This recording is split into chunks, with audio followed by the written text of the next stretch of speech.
मुझसे बहुत नाराज रहते हैं। अच्छी बात, सबको खुश नहीं किया जा सकता। आप सर्कस के जोकर नहीं हैं। एक लड़के ने, उसकी गर्लफ्रेंड की शादी हो रही थी, तो उस लड़के ने अपनी गर्लफ्रेंड से कहा कि कुछ निशानी दे दो जिसको मैं जिंदगी भर अपने पास रखूं। तो उस लड़की ने अपनी एक जूती निकाली, दे दिया। लड़का उस जूती को लेके गया सुनार के पास, जो सोने वगैरह का काम करते सुनार, उनके पास गया। उसने कहा कि इस जूती को चांदी के फ्रेम में बना।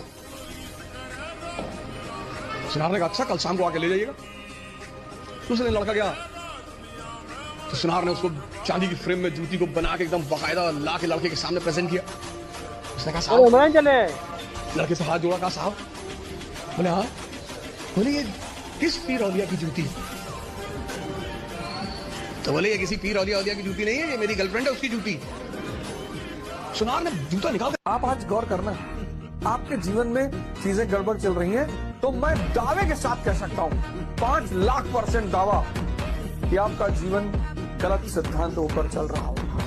और एक चौथी लाइन जो मैं हमेशा कहता हूं, जिसको भी कमांडो माइंडसेट रखना, वो ये, if you want to get something which you don't have, then do something which you have never done before. अगर तुम्हें अपनी जिंदगी में कुछ ऐसा चाहिए जो साला तुम्हारे पास आज तक नहीं है, तो वो मेहनत करो जो तुमने आज के पहले की नहीं है।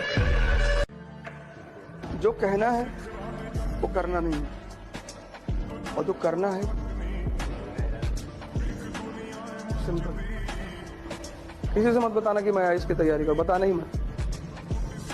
कोचिंग कहाँ जाते हो? तो एक लड़की आती है इसलिए जाना। जिंदगी में कभी तुम ये मत दिखाना कि तुम बहुत सीरियस हो, सब तुम्हारे पीछे पड़ जाएंगे ना, रिश्तेदार, रिलेटिव, नेबर, सब। लोगों को एक दिन ऐसे ही सुबह उठे और पता चले 10th रैंक आई, जिसमें नाम चेक किया, तुम्हारे पापा का नाम चेक किया, गांव देखा, भागे तुम्हारे घर की तरफ,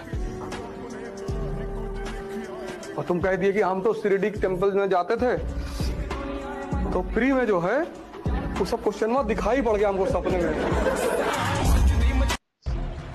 दुनिया में जितनी चीजें दोबारा आ सकती हैं, उनको लेकर कभी टेंशन नहीं लेना चाहिए। जितनी चीजें पढ़ रहे हो, इसको यहां हजम करने में टाइम लगेगा, उसके अपने तरीके हैं। या तो लिखो और या किसी को समझाओ। अभी मैं इस क्लास में कह दूं कि अमेरिकी क्रांति की कहानी सुनाओ मुझे, तो शायद ही कोई आदमी हो जो खड़ा होकर सुनाएगा। चलाओ फोन। जब 12 घंटे वाली कंटिन्यू ड्यूटी करोगे ना, बिना छुट्टी लिए, तब एहसास करोगे। कभी खुद से सवाल पूछा है क्या कर रहे हो, अगले 5 सालों में कहां जाना है? क्या मेरी 10,000 की भी वैल्यू है या नहीं है? तो मेरी रेस्पेक्ट है या नहीं है?